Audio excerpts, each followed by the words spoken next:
But this is that hair that I don't want to become solid here either. Often what I'm going to do is I'm going to look and see where the bulk of the hair is. There's a few places where we're looking through the hair. I don't want to miss that. And so I want to make sure I don't make that real solid either. And I want to usually add these on, later, but I want to go ahead and give myself a little indication of where they are. Okay, so let's go ahead and put a few strokes on there. Where's my highlight? Here's my highlight, the main one I can count on. So let's go ahead and say, I better turn this a little bit. Trying to keep this big one in the picture for you.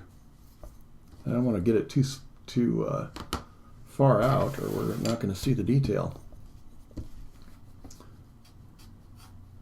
Glide on, glide off. I need to know where this is. It will always look coarser at the beginning.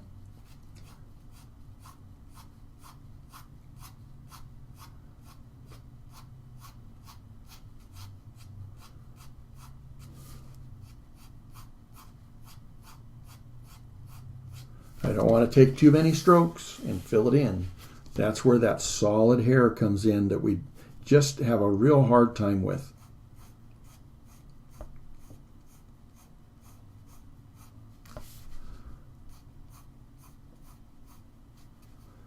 Can you see why I wanted you to fade the hair into the scalp? I mean, fade the values in the forehead into the scalp.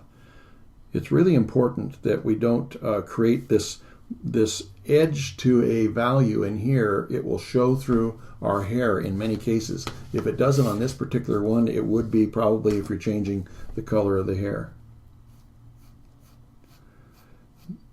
Now, even though I'm not using my compass stroke, it's closely related. So I really want to be able to have that opportunity to think about my taper stroke and how I'm landing. And I'm making it shorter in some cases, and I'm making it a little longer in some cases, and I'm making it much more curved in most cases. Now, you don't want to land hard here, but this is also where the buffer zone can come in handy. Remember what I told you, when you're afraid you're going to start having, lines coming out the outside of the head, this is where you have that opportunity. I don't want to make this a clean like a ball bearing here, this like a ball, but I still want it round, and I want to be able to come in here and create a little bit of a clean edge. I don't want it to be exact. I can still go out of it a little bit, but I can create myself a little bit of forgiveness here. It's a little bit more, saturated. It's not like up here where it's sticking out from there. And I'll fade it the other direction.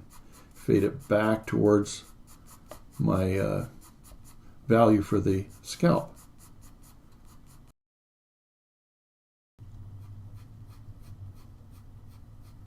And I'm also doing something like this. I don't want to do lines that are all just parallel in the same gap. And I hope you can see that okay. But I like to do what I call kind of like V's. This is the way hair is. And there is a time and place where it's just been freshly combed and you want to be able to go ahead and show that it's quite parallel. But hair gathers. And so there's nothing wrong with us having the opportunity to have a few V's where it's gathering. You can even have, places where, I'm pulling out of the same place, but now fanning out. There's all kinds of opportunities for me to, create something that's natural without creating something that just is chaos. And that's one thing I don't want to do with my hair. Create, something that's so confusing, so chaotic, you can't make any sense out of it.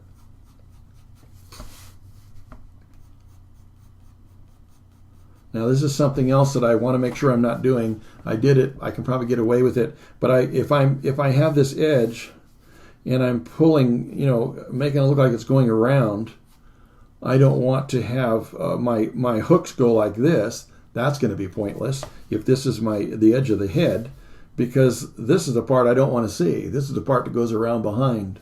So you want to make sure that you get that that going around behind, but don't have it come back because you're so concentrating on making the almost a little loop.